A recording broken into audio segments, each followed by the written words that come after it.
paz de Jesus e o amor de Maria esteja em vossos corações, da qual foste chamados a ser um povo santo na sua graça e paz, da parte de nosso Senhor e Salvador Jesus Cristo. Salve Maria Imaculada, sempre Virgem. Meus queridos amados irmãos e irmãs, sejam todos bem-vindos aos nossos canais aqui no YouTube, seja pelo canal do ex-protestante Fábio Pentecostes, seja pelo canal Apologética Católica e Debates. E hoje, meu querido irmão, não esqueça aquele like, se inscreva em nossos canais, compartilhe. Como vocês sabem, nós estamos no tempo da Quaresma. E eu quero trazer um vídeo falando sobre o que verdadeiramente a doutrina coloca em nossos corações. O ano passado eu trouxe um vídeo, não é? Esse vídeo vai para o canal Tradição, para o canal Apologética Católica e Debates, e esse para o canal do ex-protestante. Porque eu vou falar do mesmo tema, só que eu vou falar de algo mais profundo, trazer mais profundidade nesse vídeo para cada um de nós. Realidade é, meus irmãos, que nós estamos vivenciando algo que a igreja nos oferece, algo para nós refletirmos, algo que para que nós possamos verdadeiramente meditar nisso que a igreja coloca para cada um de nós. E o que é que a igreja nos coloca nesse tempo da Quaresma? Verdadeiramente para nós olharmos para a esmola, o jejum, penitência, oração, exatamente como a Sagrada Escritura vem nos mostrar, como a Sagrada Escritura fala para nós. Se nós pegarmos o livro de Tobias, por exemplo, nós vamos encontrar algo especial hoje aqui com a Bíblia da letra maior, não é? Especificamente, quando nós pegamos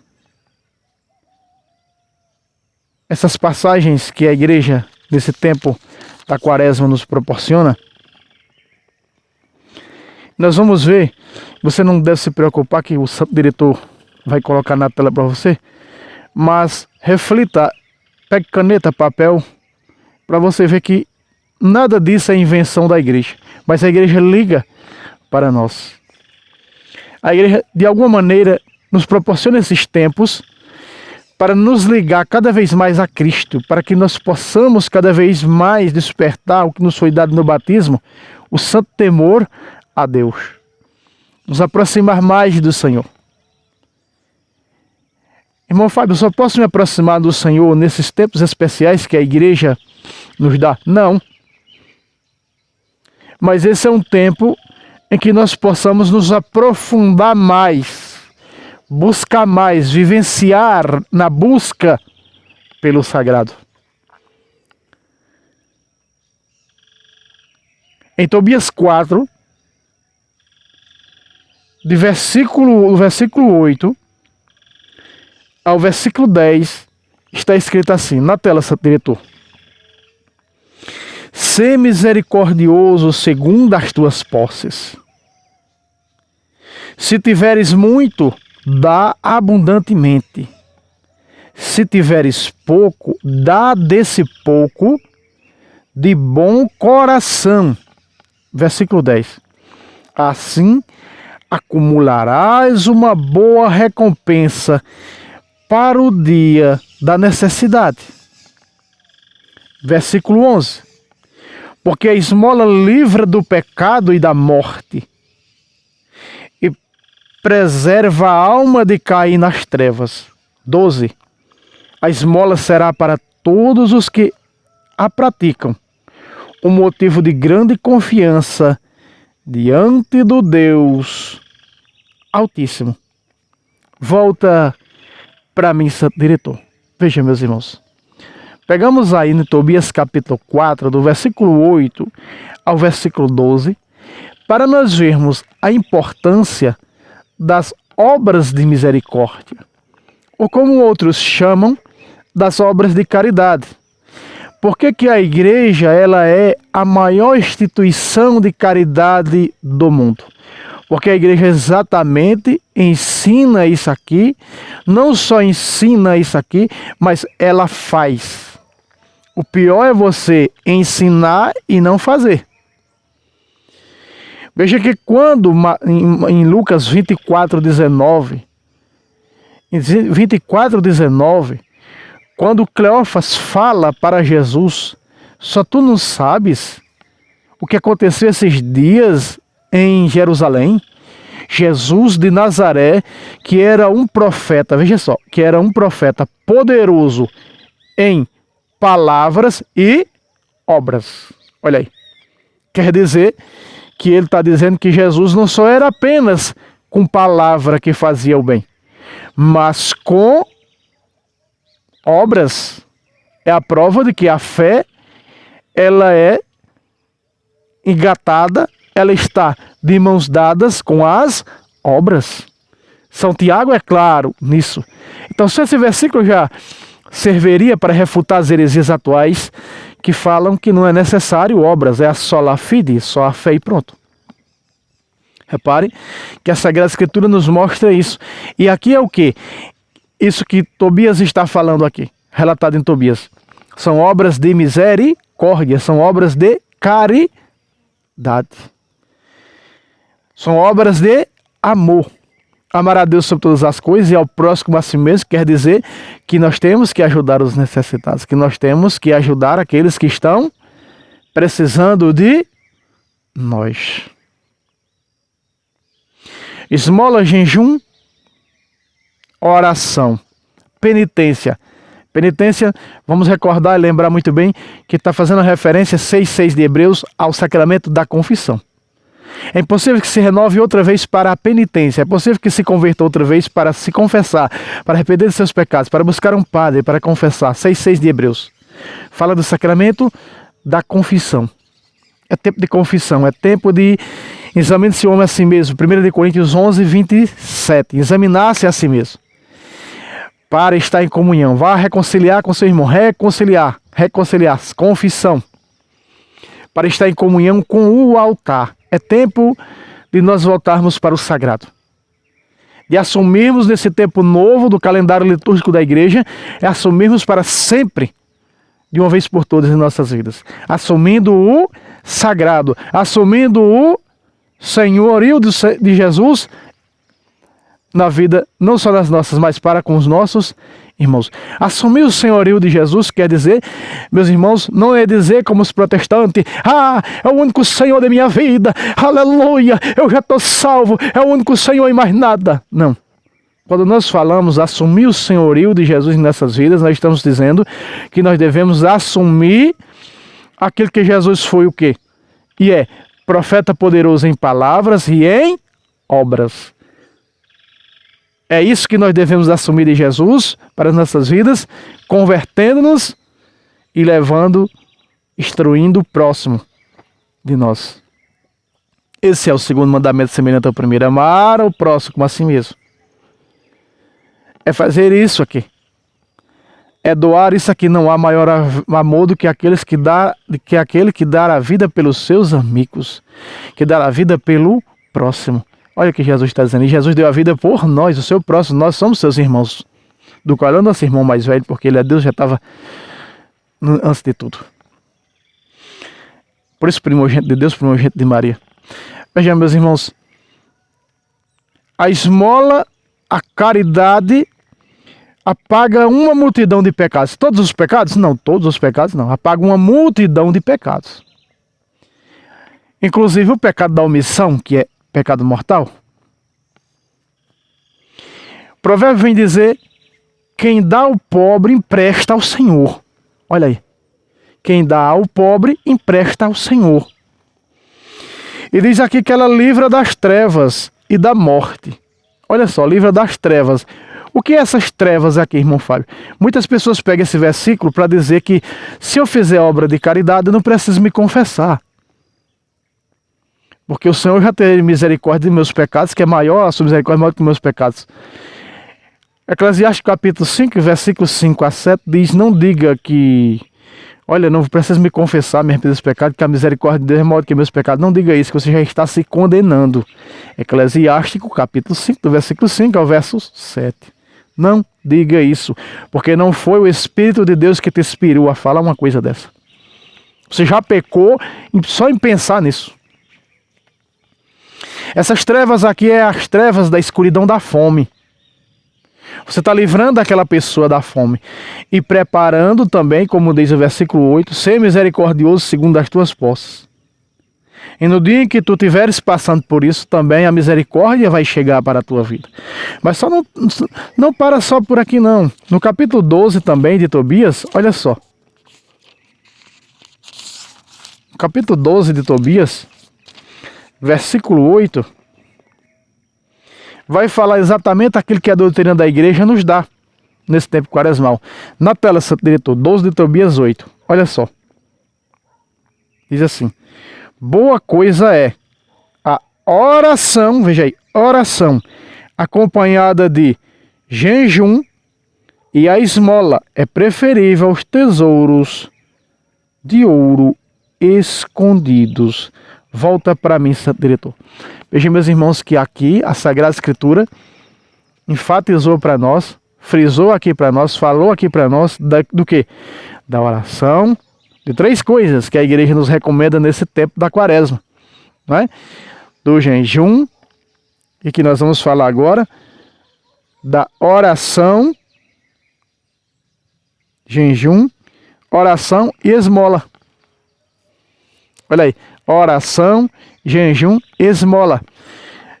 Tobias capítulo 12, versículo 8. E aí os versículos 9 e 10 vai dizer: seja misericordioso segundo as tuas posses. Parece um pouco uma repetição do que nós vimos no capítulo 4. Mas certo é que é o arcanjo São Rafael falando para Tobias. E o anjo, quando aparecia, sabemos que ele era o próprio Deus aparecendo. Ele era a própria boca de Deus. Deus disse lá: escuta quando ele falar, porque é a minha própria boca falando. Então, repare que nós estamos vendo algo aqui essencial. E que aconteceu com Jesus, meus irmãos, que eu já falei em um vídeo, mas vou falar de novo aqui no capítulo 4 de Mateus. Nós não vamos pegar todos, mas nós vamos pegar uma boa parte disso aqui. Por exemplo, nós vamos falar um pouco do jejum. Nós vamos falar um pouco da oração. E nós vamos falar um pouco da partilha, que é exatamente a esmola. Não é? A esmola é você partilhar com quem não tem. E você suprir não só materialmente, Jesus, o profeta poderoso em palavras e em obras, mas também espiritualmente. Não é? Vamos lá, vamos pegar o versículo 2. Vamos colocar o versículo 2, não é? Na tela. Mateus 4, versículo 2, na tela, Santo Diretor. Versículo 2 e 3, né? Vamos lá. Jejuou 40 dias. Jesus foi levado, no versículo 1 diz, quando foi batizado pelo Espírito Santo, para o deserto. Sabemos que aqui o deserto é esse mundo, né? Jejuou 40 dias e 40 noites. Depois teve fome. Veja, depois teve fome. O tentador aproximou-se dele e lhe disse: se és, versículo 3, se és o Filho de Deus, ordena que estas pedras se tornem pães. Veja aí, meus irmãos. Volta para mim, Santo Diretor.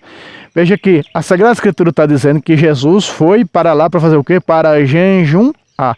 40 dias e 40 noites. Exatamente, quaresma significa 40 dias. E nós vamos ver que esse nome 40, ele é simbólico na Bíblia. Moisés sobe ao Monte Moriá, fica 40 dias lá, recebendo as tábuas da lei, conversando na presença de Deus. Quando desceu, a glória era tanta que teve que colocar um véu no rosto para que o povo de Israel não fitasse o rosto de Moisés. 40 anos do povo rodeando a terra prometida sem poder tomar posse, porque era um povo de coração duro, cabeça dura e coração endurecido. E nós vemos esse número simbólico em toda a Sagrada Escritura, aparecer esse número 40. E agora é Jesus, 40 dias, 40 noites no deserto, jejuando e orando. Então aqui, Jesus vai jejuar, e o jejum, e Satanás vem oferecer para Jesus o quê? Essa comida, transformação. Ele vai oferecer a Jesus a soberba. Então o jejum que Jesus nos ensina aqui é para nós vencermos nada mais, nada menos do que a soberba. De que maneira? Versículo 4. Põe na tela, diretor. Respondeu Jesus. Está escrito: não só de pão vive o homem, mas de toda a palavra que procede da boca de Deus. Veja só. Essa é, aliás, soberba não, perdão, a gula. Jesus está jejuando, Jesus está se mortificando através do jejum, preparando para a missão que lhe aguarda. E o diabo vem oferecer o quê? A gula. E aí a igreja nos ensina: aquilo que você jejuou naquele dia, deixou de comer, dê a quem tem fome. E aí Jesus ensina, dá esse pácata, não é? Não só de pão vive o homem, mas de toda palavra que procede da boca de Deus.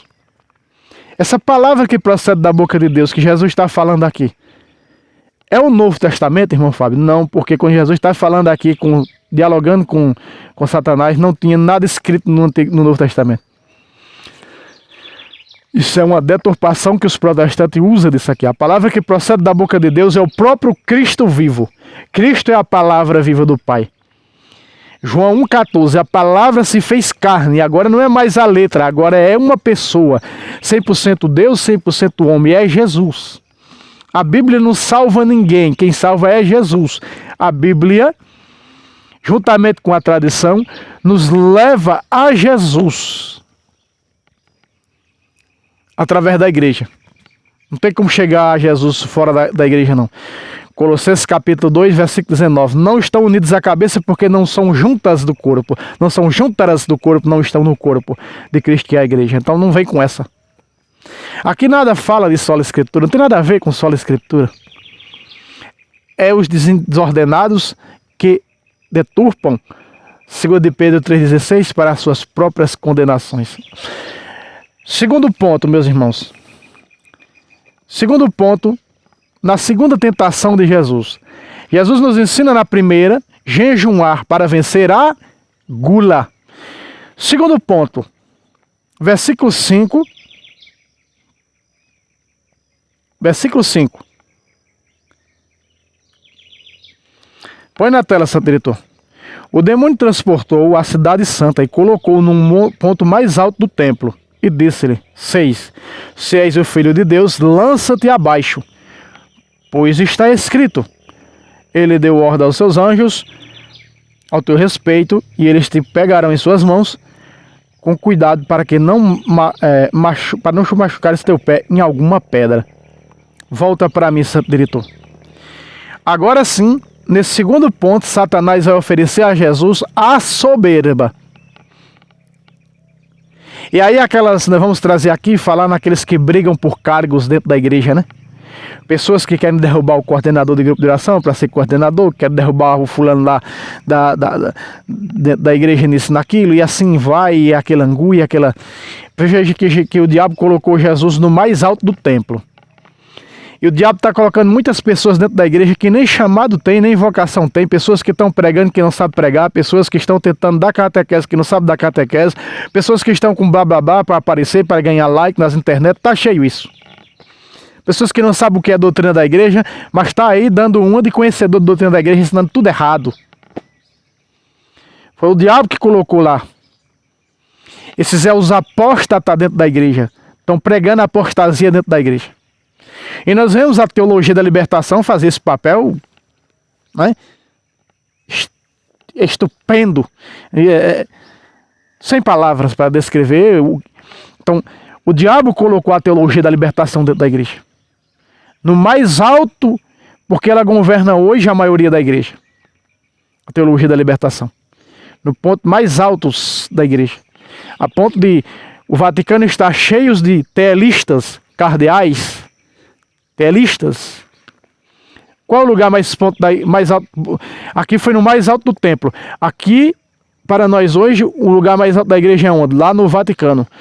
Lá na sé de Pedro, o Papa está rodeado de telistas. Cardeais telistas. A igreja do Brasil é governada por telistas. Olha as CNBBs dos outros países pedindo a destruição da moral judaico-cristã. Não é? Como o casamento de pessoas do mesmo sexo, o fim do celibato, né? E outras coisas mais que eu e você sabemos. Então, isso é a soberba de Satanás. E como recusar a soberba? Como combater a soberba? Nós estamos vendo jejum, esmola e oração. Nesse tempo que a igreja, nós vimos lá no capítulo 12 de Tobias, versículo 8. Nos oferece para cada um de nós. Repare, o que é que Jesus vai dizer? No versículo 7. E veja que coloca no mais alto do templo a Jesus, o diabo coloca a pessoa. Se coloque aqui no lugar de Jesus e reflita você consigo. Ora, eu estou dentro da igreja pregando a palavra. Eu estou dentro da igreja pregando a fé. Será que eu estou pregando do modo correto, do modo que ensina a doutrina? O magistério falou isso? E aí o diabo prega a palavra para Jesus aqui. E quantos católicos não estão seguindo esse falso raciocínio? Falsas pregações, como tem uns por aí que dizem que Jesus já veio pela segunda vez. Sabemos que Jesus não veio porque São Paulo diz lá em 1 Coríntios capítulo 11, versículo 26, fazei a celebração eucarística até que eu venha. Então não cessou a Eucaristia. Ela vai terminar na vinda de Cristo, porque acontecerá as bodas universal da igreja com Cristo, lá descrito em Apocalipse. Façam isso até que eu venha. Fazer isto até que eu venha. Celebre a Eucaristia até que eu venha. Então, se Jesus tivesse vindo, como alguns afirmam, então não tinha mais Eucaristia. A missa já tinha cessado. Não tinha mais ninguém aqui. O julgamento já tinha acontecido universal. Então, isso é apenas heresia. Então, vemos essas heresias acontecerem. Heresias ensinadas por católicos, heresias ensinadas por católicos aprotestantados. Quantos católicos protestantes não tem dentro da igreja? Nós vemos aí tradicionalistas radicais perseguindo o Papa e o Concílio Vaticano II. Nós estamos vendo de tudo, sede vacantista, estamos vendo de tudo nesse tempo. É o tempo das heresias, mas também tem muitos católicos ensinando doutrina, coisa errada também. Muita coisa errada, sem ter conhecimento dos sacramentos. Na Sagrada Escritura, estão ensinando coisa errada. Porque o diabo prega a palavra, aqui está escrito. Satanás pregou o Salmo 90, versículo 11 para Jesus. O capeta prega a Bíblia, porque o capeta ele ama a sola Escritura. Por isso que esses que pregam a sola Escritura, o protestantismo, presta atenção, Mateus 7, de 21, minha amada esposa passando ali, de 21 a 23. Olha, nós pregamos Jesus só em teu nome, nós curemos só em teu nome, aleluia, glória Senhor, nós expulsamos demônios só em teu nome. Tudo isso é fruto só da sola Escritura. Eu vi um debate, eu vi um negócio de 5 ou 10 segundos, Daniel Silveira com um protestante, o protestante falando isso, que só o nome de Jesus cura, só o nome de Jesus expulsa demônios, só o nome de Jesus é para ser pregado, que cruz não tem poder. Era o debate com Daniel Silveira. E aí eu me recordava disso. Exatamente esse herege, se ele não se converter à igreja verdadeira do Senhor Jesus Cristo, ele vai dizer isso no fim a Jesus. Os protestantes são tão perigosos que eles vão diante de Deus, que é Jesus, tentar se justificar. Só no teu nome. E aí o herege dizia no debate com Daniel Silveira, olha, vocês não usam o nome de Jesus, é só o nome de Jesus que tem poder. Vocês não usam o nome de Jesus, vocês usam o nome dos santos, vocês usam o nome de Maria para realizar o exorcismo. Justamente, herege, justamente. lá na condenação dos falsos profetas, em Mateus 7, de 21 a 23, não está dizendo, olha, nós expulsemos os demônios em nome dos santos, em nome de Maria, nós também usamos o teu ali pelo meio. Não diz isso. Diz unicamente em teu nome, Jesus. Unicamente em teu nome. E o que é que Jesus vai responder para eles no final? Como protestante é cego. Veja, o diabo é cego, ele acha que está arrasando, né? Então seus filhos também é cego, um véu e cega. E é o que é que acontece que Jesus vai dizer no versículo 23 de Mateus 7, retirai-vos de mim, malditos, eu nunca vos conheci. Está aqui, ó, Satanás colocou no mais alto do templo, dentro de uma religiosidade, de uma carapaça, é que está gritando o nome de Jesus, está com a Bíblia debaixo do sovaco, não, ali eu vou para ali porque ali tem Deus. O que ele disse no versículo 21? Nem todo aquele que diz, 22, Mateus 7, 22, nem todo aquele que diz Senhor, Senhor entrará no reino dos céus. E aí você não conhece nem sua mão esquerda e a direita, aí você segue esses falsos profetas, emissários de Satanás. Está aqui, ó.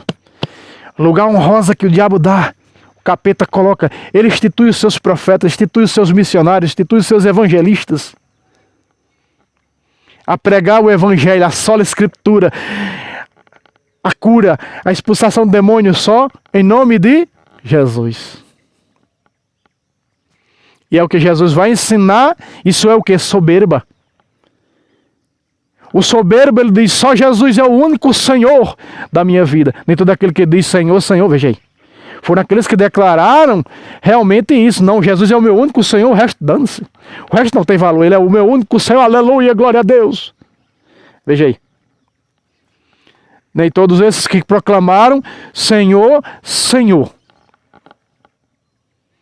Exatamente o que Jesus vai nos ensinar nessa segunda tentação, a vencer a soberba. A primeira gula se combate com o quê? Com o jejum. A segunda com o quê? Versículo 7. Na tela, diretor. Disse-lhe Jesus, também está escrito, não tentarás ao Senhor teu Deus. O que é que Jesus está ensinando aqui? Não tentarás o Senhor teu Deus. A oração. O livro do Eclesiástico diz,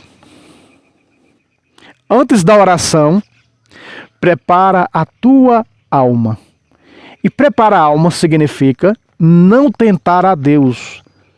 Se preparar para a oração, veja a ação de Mateus, capítulo 6. Abre a porta do teu quarto, entra no teu quarto e ora no oculto ao teu Pai. Veja a ação que Jesus ensina. Mas ele também ensina a oração comunitária entre os irmãos. Onde estiver 2 ou 3, estou eu. Repare que há uma preparação para a oração. E o livro do Eclesiastes diz que tem oração que é tentar a Deus. E não podemos tentar a Deus na oração. Por isso Jesus está nos ensinando aqui. Para que nós, em nossas orações, não tentemos a Deus a ponto de nos tornarmos soberbos em nossas orações. As soberbas da vida, que junta-se com o orgulho e tudo mais. Vamos vencer isso com o quê? Com a oração na segunda tentação. Precisamos ser combatentes. Precisamos ser pessoas, homens e mulheres, que verdadeiramente vai assumir aquilo que essa quaresma nos proporciona. E assim vamos vencendo. E assim vamos combatendo. E assim vamos lutando. E é um sinal que vamos vencer. Você viu o primeiro ponto, combater a gula com o jejum. O segundo ponto, combater a soberba com a oração. Foi exatamente o que Tobias 12:8 a gente meditou. Oração, jejum, oração, e agora vem na terceira tentação de Jesus, que é a esmola. Versículo 8 e versículo 9. Põe na tela, santo diretor. O demônio transportou uma vez mais a um monte muito alto e lhe mostrou todos os reinos deste mundo e toda a sua glória. E disse-lhe, verso 9, eu te darei tudo isso se prostrando-te diante de mim me adorares. Volta para mim, santo diretor. Veja, meus irmãos. Agora, na terceira tentação de Jesus, que o diabo faz a Jesus, ele leva Jesus para o pico deste mundo. Ele coloca Jesus no lugar de destaque desse mundo. Ele coloca Jesus como espelho desse mundo.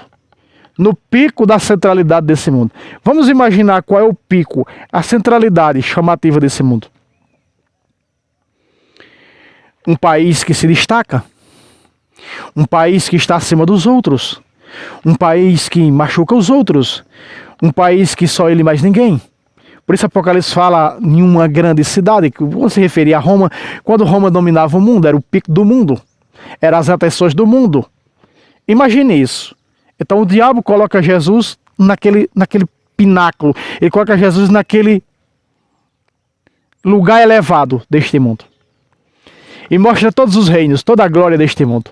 Mostra as guerras, mostra as prostituições, mostra o pecado, mostra o ouro e a prata desse mundo. Tudo isso é meu, dou a quem eu quero.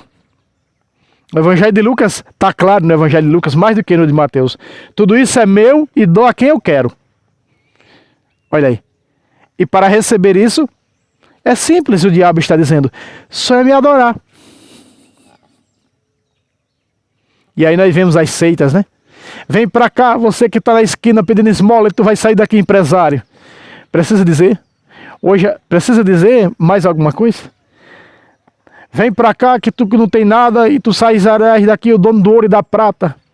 Olha, pastor, eu estava devendo mundos e fundos, mas eu passei a toalha da bênção no banco, na porta do banco, quando eu estava devendo. Hoje o banco é meu.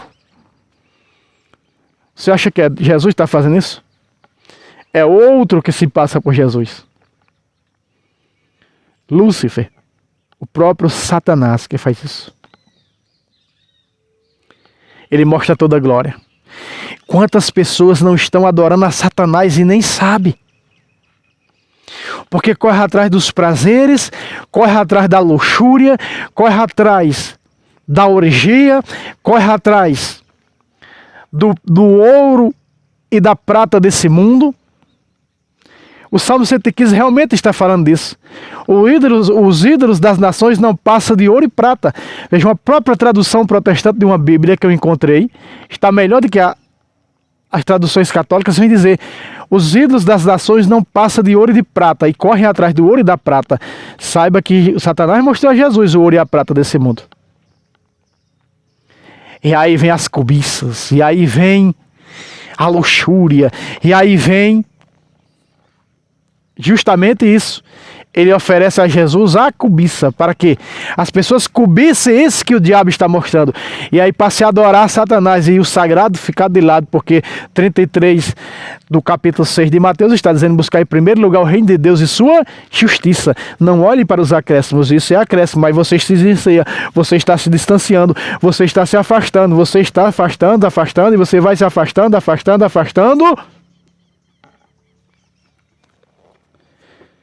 E não percebe. Perdão, nessa manhã friosa aqui.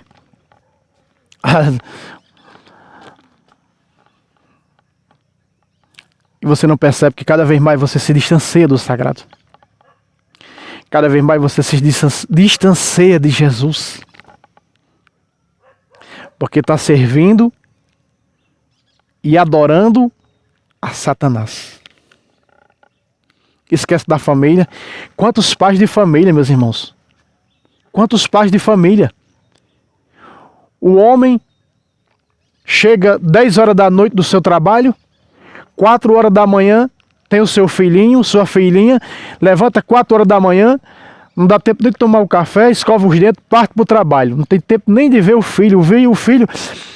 Veja, quantos filhos órfãos de pai e de mãe e que tem pai e mãe vivos? Muitos. Do mesmo jeito a mãe. Chega tal hora da noite, deixa o filho ou a filha com a empregada, ou deixa numa creche, e aquele filho e aquela filha cresce sem o amor do pai e da mãe, porque eles correram atrás daquilo que o diabo dá adoração a Satanás. Aí irmão fala, você agora está contra o emprego? Não, meu irmão. Mas se esse emprego tira tudo de Jesus, rapa fora. Se esse emprego está tirando o teu foco do sagrado, lança fora. É melhor tu entrar na eternidade sem um emprego do que tu ir com ele para o inferno. Raciocina o que Jesus cita na Sagrada Escritura. Então aqui Jesus vai nos ensinar na terceira tentação. O diabo lhe oferece a cobiça, toda a glória desse mundo, que é passageiro e será dissolvido pelo fogo, diz Pedro. E Jesus vem nos ensinar a vencer a soberba dessa maneira. Versículo 10. Põe na tela, santo diretor. Respondeu-lhe Jesus: vai de retro, Satanás, pois está escrito: adorarás o Senhor teu Deus, e só a Ele servirás. Volta para mim, santo diretor. Aqui está a forma que Jesus nos ensina a vencer a cobiça. O diabo oferece a glória do mundo. Jesus oferece o primeiro mandamento. Está escrito. É o primeiro mandamento. Amar a Deus sobre todas as coisas. E a Ele prestar culto. É o primeiro mandamento que Jesus está citando aqui. Lá do 6 do Deuteronômio. Amar a Deus sobre todas as coisas. É o primeiro mandamento. Então Jesus apresenta para esse mundo que oferece a chance de abandonar o sagrado. Quantas pessoas estavam na caminhada na fé e elas desistiram porque arrumaram um emprego. Pessoas que chegaram até, eu conheci muitas, iam para o grupo de oração porque iam atrás para pedir um emprego, estavam passando necessidade. Quando arrumaram, justamente apareceu um emprego na hora do grupo de oração, no mesmo horário, e deixou de ir para o grupo de oração e hoje se afastaram da igreja. Não foram poucas. Foram muitas. E assim vice-versa. Fazendo uma novena, estavam buscando a Deus. Quantas pessoas não buscam o Senhor por uma cura? Quando alcança a cura, tchau e bênção, já era. São muitas. São muitas. Jesus dá para nós, meus irmãos, o primeiro mandamento para vencer a cobiça. Para nós analisarmos em que situação nós estamos. Se nós estamos mais por o que este mundo oferece ou mais por o que Deus nos oferece. Prestar culto, o primeiro mandamento. Por isso, o primeiro dia da semana, o domingo, prestar culto ao Senhor, o santo culto da missa. Prestar culto ao Senhor. Quantas pessoas trabalham nos dias santos, meu Deus do céu? Ah, se eu não trabalhar, vai morrer de fome. É melhor morrer de fome e entrar no céu por temer ao Senhor do que ter todo o trabalho do mundo e com ele por quinto dos infernos. Ontem, eu estou gravando numa quinta-feira, ontem se iniciou a quarta-feira de cinzas. Dia santo. Dia de jejuar e de passar o dia em oração. De esquecer trabalho. São os dias abster-se de carne. É isso que a igreja nos proporciona. 2 dias que a igreja proporciona para nós. A quarta-feira de cinzas e a sexta-feira da paixão. Quantas pessoas estão aí, estão trabalhando, e até mesmo se dizem católicas, trabalhando, estão isso e aquilo. Meu irmão, esse dia não vai te matar, não. Quem mais tem para suprir a cada um de nós é Deus. Não fala, você acabou de dizer que tudo isso que supre é do diabo. Se adorá-lo, diferentemente daquilo que Deus dá. Porque os acréscimos, Jesus vai dizer em Mateus capítulo 6, 33, os acréscimos vosso Pai dará. Olha, os pássaros do céu não trabalham nem fia, no entanto vosso Pai lhes dá de comer. Mas parece que nós estamos em uma cegueira tremenda. Uma venda nos cega, capaz de não enxergar a verdade. Eu queria dar uma palhinha para encerrar este vídeo sobre o jejum que o nosso irmão Cláudio Boaventura pediu. Olha só, há várias formas de jejuar, tá? Só que vamos lembrar aqui que o maior jejum que nós devemos fazer nesse tempo novo, né, que a igreja nos proporciona, o tempo da quaresma, é a gente jejuar. Tem pessoas que vão fazer o seguinte, nessa quaresma: eu vou tirar toda a quaresma sem fumar. Meu irmão, faça esse propósito mesmo. Toda quaresma eu não vou fumar. Quando a quaresma passar, você não vai mais voltar a fumar, para honra e glória de Jesus, no nome de Jesus e de Maria Santíssima. Ah, eu gosto de tomar uma cachaçada, não vou tomar nessa quaresma. Meu irmão, quando passar os 40 dias, não volte a tomar mais, seja livre, liberto. Faça isso também, esse propósito. Olha, eu gostava de assistir novela, essas coisas. Eu não vou assistir nessa quaresma. Depois da quaresma, não volte mais. E você vai ver que foi uma ação de Deus na tua vida. Mas há também o jejum de mortificação da carne. Não é?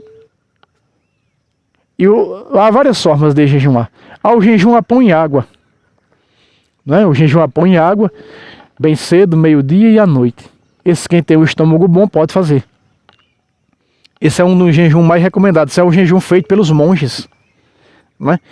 E há aquele jejum que o meu professor de Bíblia também ensina, o Padre Luiz Toro: tirar uma das refeições. Toma o café da manhã normal, não almoça, janta.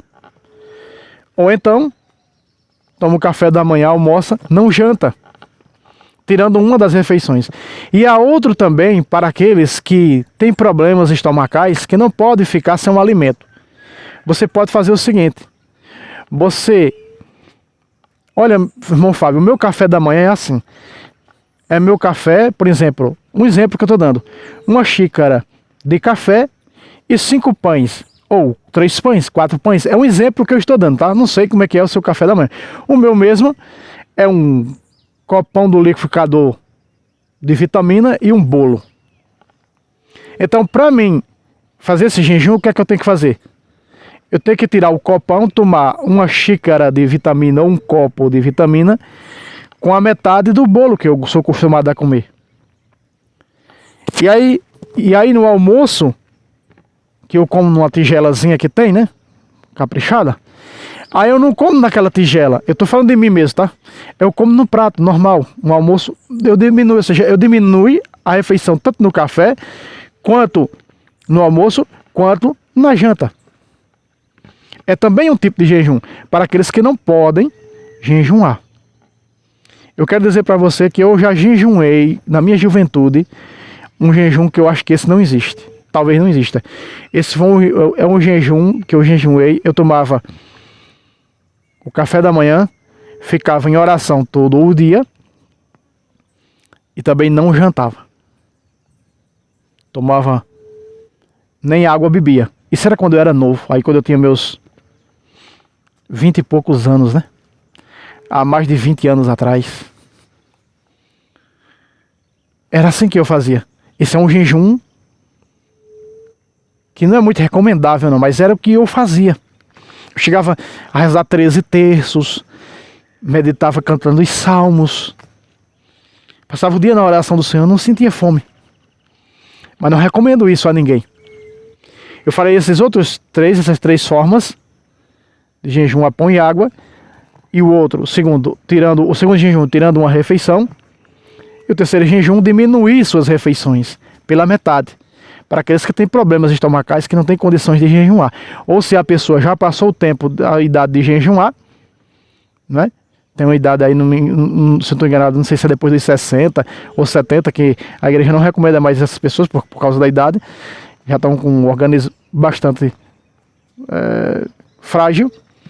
Se quiser diminuindo o seu alimento, você pode jejuar dessa maneira. Certo, meus irmãos? Eu espero que tenha ficado e seja de muita valia esse vídeo para vocês. Certo? A pedido do nosso irmão Cláudio Boaventura. Assim, a questão do jejum protestante, eu não sei como é que é. Quando no protestantismo, as seitas que eu frequentava no protestantismo, não tinha esse negócio de jejum não, lá não. Certo? Eu não sei falar sobre o protestantismo nessa questão do protestantismo. Isso aqui eu falei citando apenas para nós cristãos católicos. Deus abençoe vocês e até um próximo vídeo, se Deus quiser. Salve Roma, salve Maria Imaculada, sempre virgem. Deus abençoe a todos.